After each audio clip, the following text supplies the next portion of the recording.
Welcome to AFH 282. I'm Dr. Tracy Walters and I will be teaching the course this summer. Just a little bit about me. I've been at Stony Brook for approximately 21 years. I am the former chair of the Department of Africana Studies and I teach Black women's literature and culture, pretty much African diasporic literature, so African American literature. I teach a course on African American literature and music. I teach another course on Black women's literature. So just wanted to introduce myself and then I'll go over some of the main things for the summer as you take this class. So welcome. So as you know, this class is cross-listed with women's studies as well, just so that you know. You can find all of the course materials on Blackboard, and I have been corresponding with you through the announcements page, and I think that directly goes to your email. But at this point, most of you know that the course is live. I've posted the first 2 modules. There are actually 4 modules, 4 different units that you'll be working with throughout the semester, this very short summer session. I think we run about 6 weeks or so. There is a syllabus, and the syllabus is posted for you. The syllabus is posted for you under documents and under syllabus. So under the syllabus, it only gives you the course description and the learning objectives as well as the required course material. That's just the way it's set up. But under course documents, I've also uploaded the full syllabus for you as well. What you want to do is go onto Blackboard and go to course documents, and there you'll see the modules, and there's a breakdown of the lessons and the different tasks that are required of you for each lesson.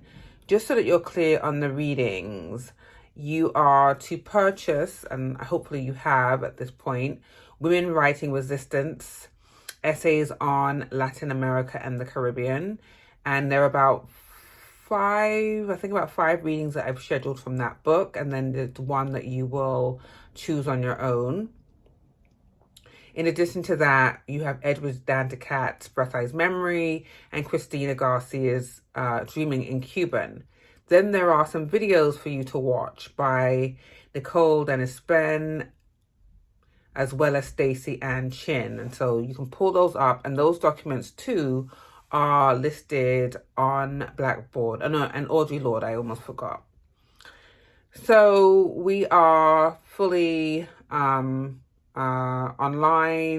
There are no person-to-person meetings with the exception of office hours, which can be scheduled by appointment. What else? So you know the course runs May 28th through July the 3rd.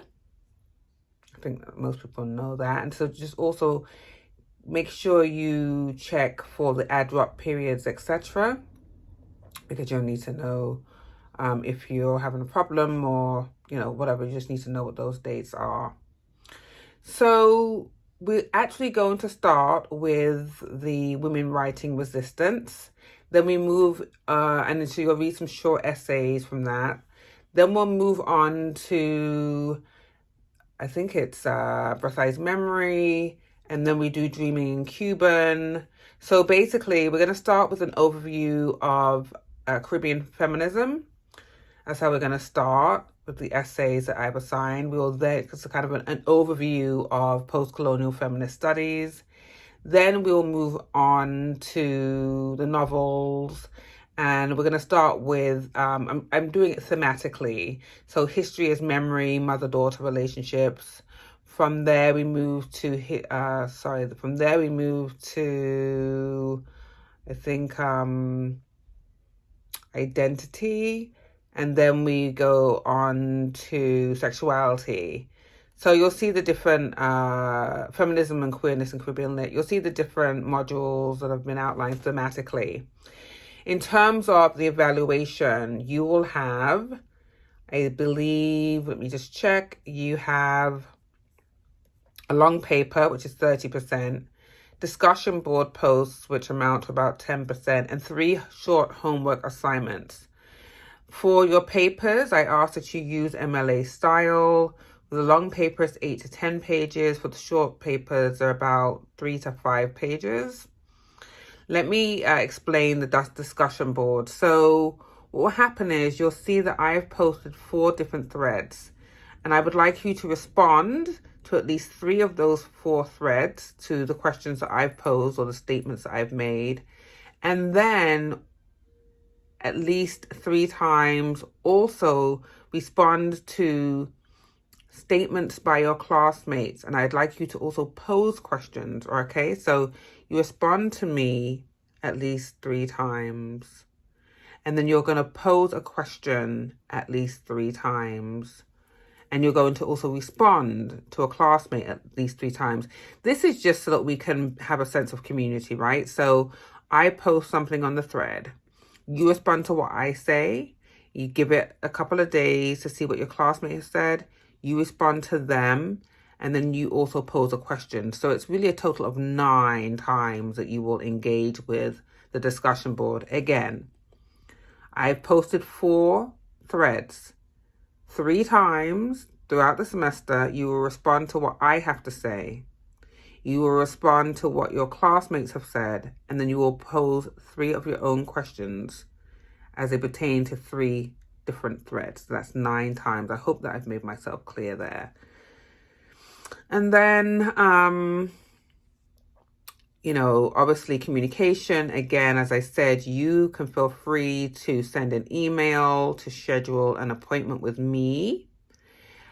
Be mindful that assignments are due at 11:59 p.m., but life happens. Don't panic in the event that for some reason you need a little bit more time. Again, sorry with my hand in the frame there. And I think that's it. There will be PowerPoint for you for some of the modules. There are videos for you to watch. Again, everything is on the left-hand side in Blackboard under course documents. So just review.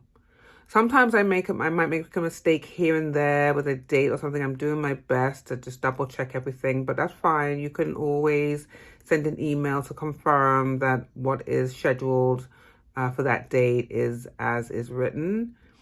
Everything should be okay though. And so yeah, I think that's the main thing that I need you to know. So, and then you'll see a grading rubric, so just pay attention to that as well. So what I want you to think about, I guess in general, for Unit 1 is, or Module 1, is thinking about the essays and what the objective of the author is, right? So what she is basically outlining is the idea that politics is local and politics is personal.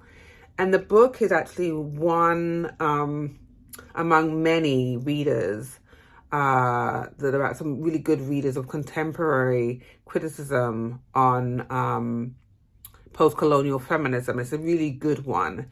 And what she's trying to do, the editor of the book is trying to do, is to kind of highlight the struggles of Black women in the Caribbean and Latin America, to acknowledge that these are women who have been largely ignored, right? When we think about feminism and the West and the way that discourse is dominated by Western women of all backgrounds. What she's saying is, or what she's attempting to do, is to unsilence the invisible with this collection of poetry and prose.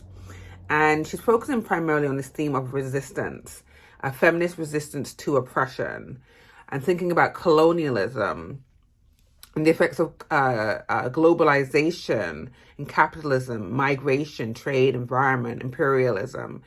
And so that's what she means when she talks about resistance here, feminist resistance to oppression, thinking about the interconnection between one's scholarship and one's activism.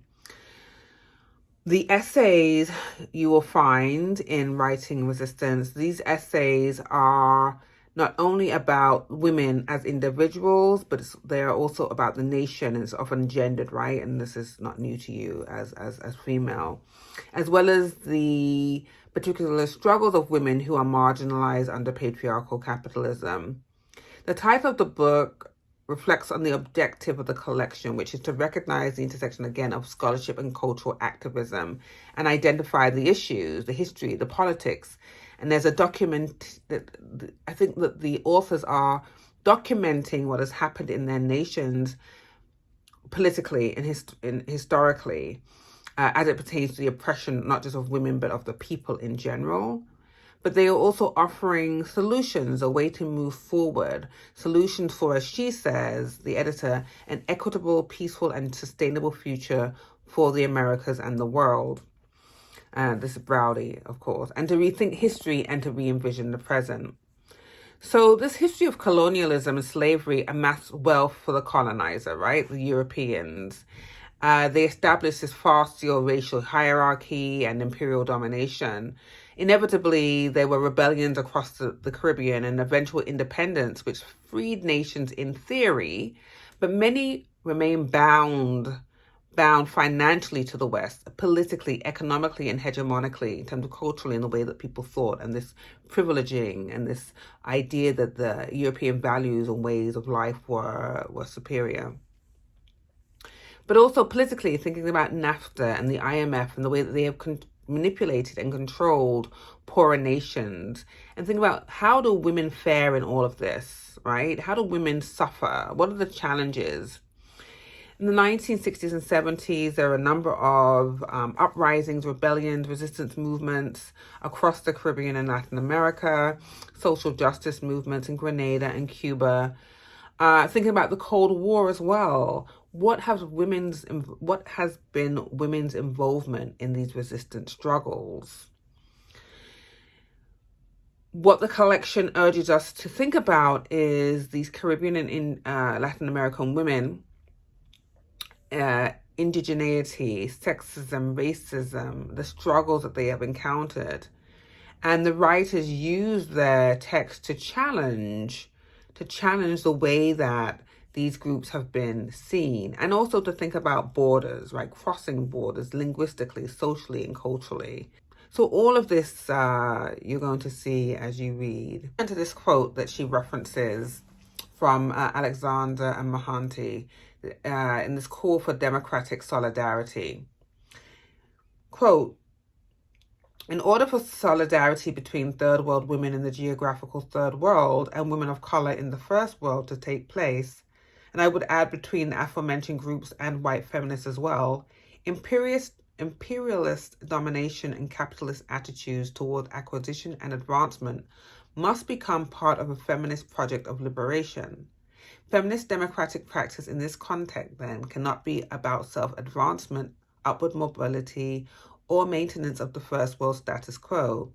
It has to be premised on the decolonization of the self and on notions of citizenship defined not just within the boundaries of the nation state, but across national and regional borders," right? So this text that you're reading and the various essays that you are reading are really pushing towards this feminist democratic ideal, that solidarity is important, that we have to recognize each other's struggles, that we in the West, those of us who are in the West that are doing this work, or even you as students, you have to understand your privilege. And you have to understand that as college-educated women, regardless of your socioeconomic conditions, you still bring a privilege. You still have access, whether it's to knowledge or to resources that many women don't have. And so we have to check our privilege, right? It's important for us to understand that.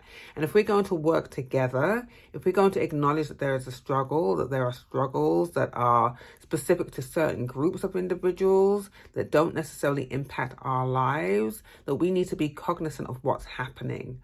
We need to pay attention to things that are happening beyond our borders. We have to, for sure, take care of ourselves because politics is local.